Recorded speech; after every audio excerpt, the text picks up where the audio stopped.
Hey YouTube, just showing you I'm bringing Project Genocide back, working on it again. And this is the state it's currently in. At one point I had it running and driving around, but didn't have my camera with me, so couldn't record it. But, well, between then and now it was stored on a shelf in here. And it fell off that shelf at some point when no one was here. Garage was empty. Fell off and broke. This is the last bit of chassis I've left. Completely broke. So yeah, even the switch still there, but even the switch on the transmitter broke and the antenna. But what can you do? If this sort of thing happens, I'm surprised these survived. I thought those would have been broke off. They must have landed on its wheels. So I know you're going to be rebuilding it. New all steel chassis. You're getting some upgrades on it. Judging by the fact the entire front end's broken, which had all the mounts for the steering on. Might make it 4-wheel drive. Just need a transmission for it as well, though, if I do that. I'm going to completely redo all the wiring that I did because it's utter crap, really. When I made this, I was not good at keeping wiring organised, and I used much too thick gauge wire. And that's 24 strand. You know, it's nearly as thick as the stuff that's used for the actual battery wires. So yeah, also the hop-ups it's getting, it's going to be lifted up a bit more so it sits even higher than it did. Full suspension kit. More lights than it had before. You know, it had all these in the back. More lights. I'm going to be getting rid of these two batteries because it's going to need more power. I'm looking at thinking of getting a dual motor system for it instead of just one.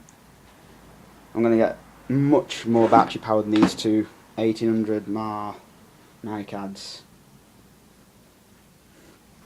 But yeah, I'm going to start building the new frame this weekend. So yeah, see ya. Okay, so Project Genocide version 2. First part of the build. New front axle, that's just a temporary one till I can get something more solid. Yes, he's beeping at me because I got it on. It's made out some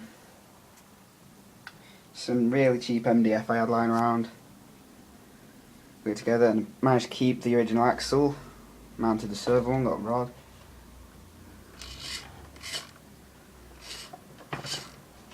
And I've just got my receiver here.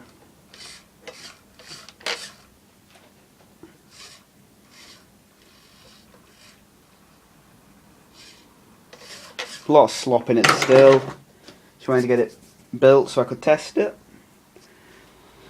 But yeah, amazing what a bit of super glue, hard work and wood'll do.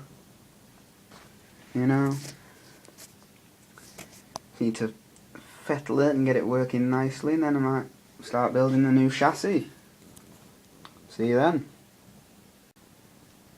Okay, so I've done a bit of fiddling and now works a lot better.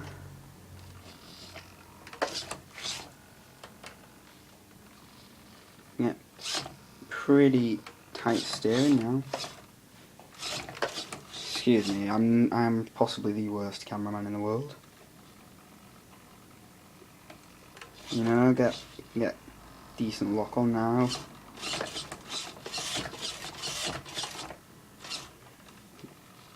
Servo, plenty of power in it. But yeah, runs pretty smooth. So you need to build a little mount to hold the servo in place. It'll probably be more of this board. Because I've got a huge piece of it over there. So yes, it took me all of 10 minutes to do from the start. Yeah. So some people will probably tell you this is difficult because it requires a lot of precision, but this is made in possibly the least precise workshop in the world. So yeah, see you in a bit. So, I've managed to get a bit of a rough chassis together. Just a temporary bodge job, but on the motor, it doesn't move as such as it kind of, because you know it's a 15-turn motor with no gearing.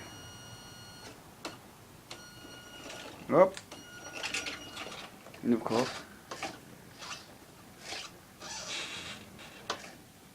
steering.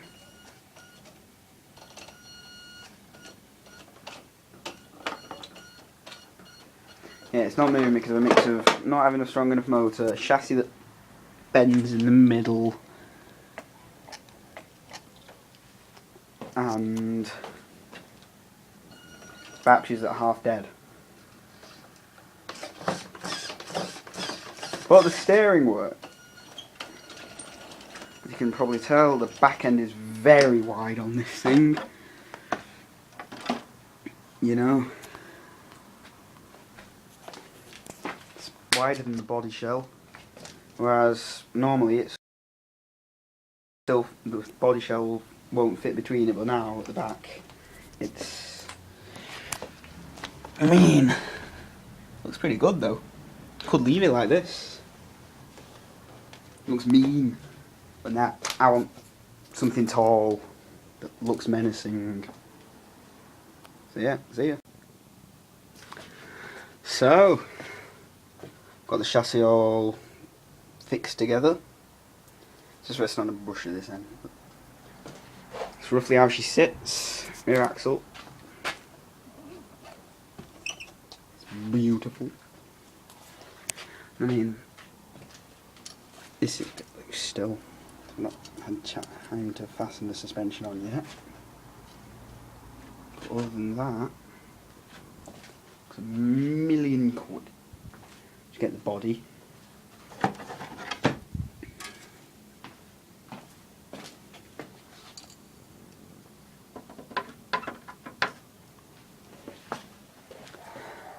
There it is with the body on.